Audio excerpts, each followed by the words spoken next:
弟兄姊妹平安，今天是2023年的1月23号。今天的经文是诗篇27篇第7节到14节，创世纪第49章第1节到第2节，第8节到第13节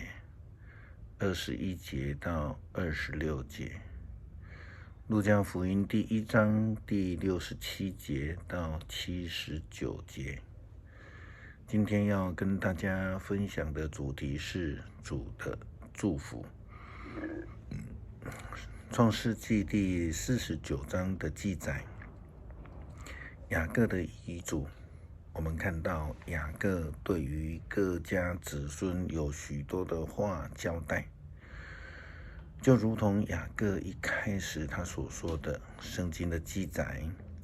雅各叫他的儿子们来说，你们都来聚集，我要把你们日后必遇到的事情告诉你们。雅各的儿子们，你们要聚集而听，要听你们父亲以色列的话，必遇到的事告诉你们。雅各在遗嘱的当中讲得非常明白，非常清楚。这个遗嘱是将来是照实来说明子孙以后所会遇到的实况。有美好的祝福，当然也有负面的预言跟提醒。那今天我们所看到的经文里面记载比较多，聚焦在祝福的部分，但是即使没有提到的这些负面的预言，也提醒了子孙们，如果他们愿意悔改，改变原来的生活模式，而有新生命的准绳的时候，也就是一个蒙福的可能。透过雅各给孩子们的祝福，代表着上帝的赐福。这是我们从圣经当中，特别是族长时期对于长子儿子们的祝福与预言。我们在今天的经文里面，创世纪第49章22节到26节的经文里，我们看到了雅各对约瑟的祝福。他这样说，约瑟是多结果子的树枝，是泉旁多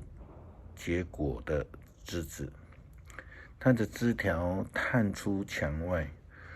弓箭手将他苦害，向他射箭，逼迫他，但他的弓仍旧坚硬，他的手强健敏捷。这是因以色列的牧者，以色列的磐石，就是雅各的大能者，你的父亲的上帝必帮助你。那全能者必将天上所有的福，地里所藏的福，以及生产乳养的福都赐给你。你父亲所祝的福胜过我祖先所祝的福，如勇士的山岭，极致的边界。这些福必降在约瑟的头上，临到那与弟兄迥别之人的顶上。在此之前，雅各已经一一的对他所有的孩子提到祝福的事情。是的，我们知道上帝的赐福是透过了人给了祝福，也如同雅各曾经获得了父亲的祝福，上帝也透过雅各赐给以色列家族中各家孩子的祝福。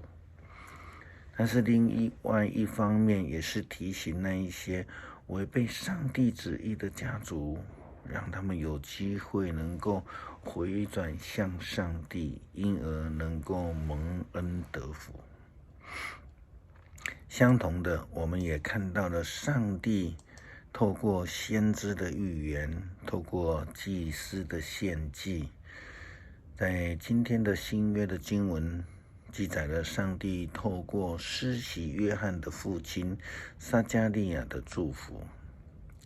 他父亲撒迦利亚被圣灵充满了，就预言说，主以色列的上帝是应当称颂的，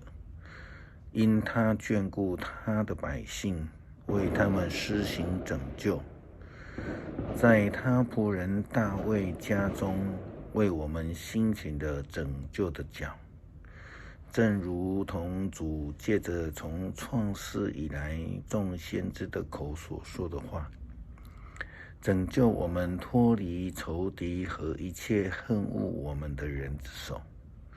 向我们列祖施怜悯，纪念他的圣约，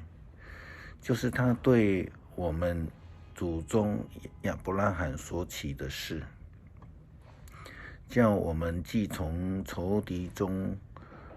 被救出来，就可以挺身在他的面前，坦然无惧的用圣洁公义来侍奉他。上帝从创世以来的用众先知所说的预言并且要借着施洗约翰的预备耶稣基督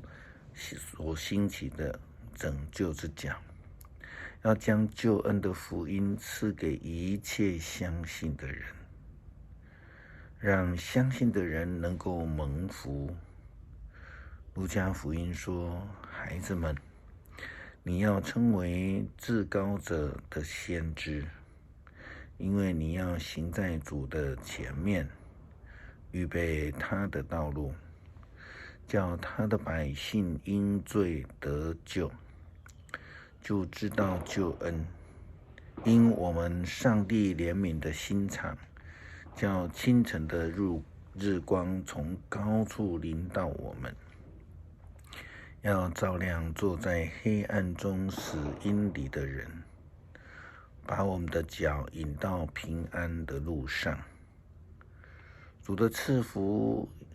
要赐给一切相信并接受应许的人们，因为上帝亲自成为了人们的祝福。基督徒只需要祷告，只需要愿意降服在上帝的面前，求主帮助生命的道路能够行在上帝的旨意里，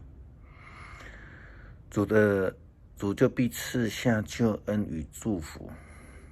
上帝的赐福也正如同雅各一位家族的父亲对自己的孩子们的呵护一样，他祝福他的子女们，让他们蒙福，使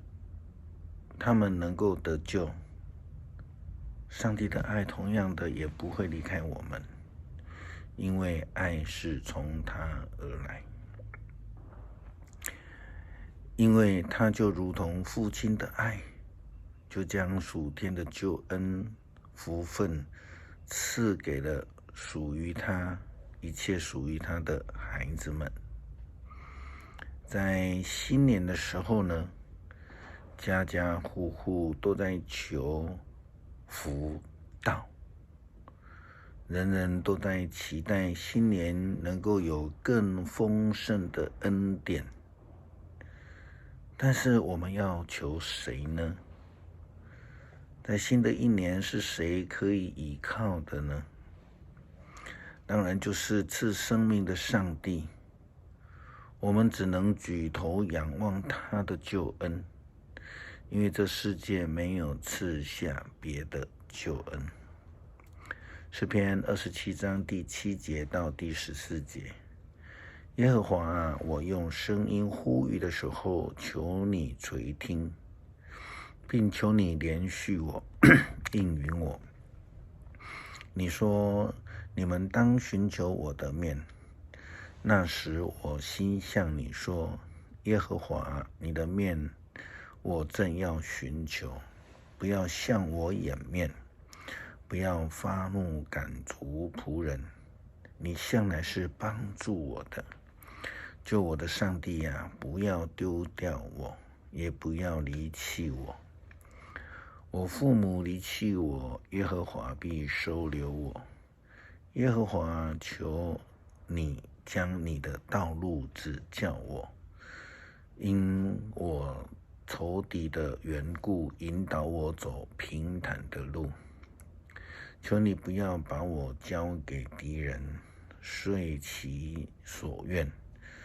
所以妄作见证的和口吐凶言的起来攻击我。我若不信在活人之地得见耶和华的恩惠，早已上胆了。在要等候耶和华，当壮胆，坚固你的心。我再说，要等候耶和华。感谢主，让我们蒙福。谢谢天父赐下你的大爱，让我们蒙恩得救。感谢祷告，奉主耶稣基督圣名求，阿们。